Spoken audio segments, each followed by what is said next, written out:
Human beings have always used narratives to help us make sense of a complex and uncertain world. The stories we tell each other can be very influential, especially when they stir our emotions. A 2023 study, for example, showed how narratives make investors act irrationally during a market crisis. What we find is that we can, in a way, distill down all these narratives into coherent stories at any one point in time, which seem to be fairly dominant and influential. But the key thing about this is that they generate emotion. So it's our emotional responses to these triggers that then direct the way in which we make our investment decisions. It's not just stories we find scary that adversely affect our investment decisions. A powerful narrative in the late 1990s, for example, was the exciting potential for so-called dot-com stocks to profit from the internet boom. The market went up something like 1,200% and then overnight collapsed back to pretty much where it was.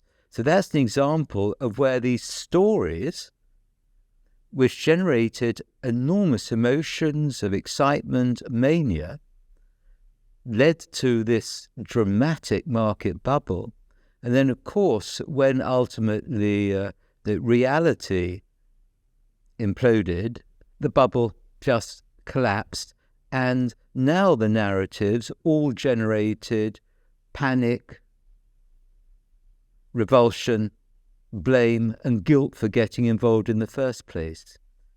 It's inevitable in a market crisis like the one at the start of the COVID pandemic, for example, that we want to understand what's going on and what the likely consequences are.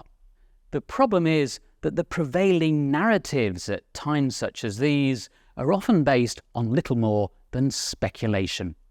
In the middle of a market crisis, it is perhaps not the best thing to look in one's panic at particular views of pundits, often self-described pundits, because that can often only make things worse.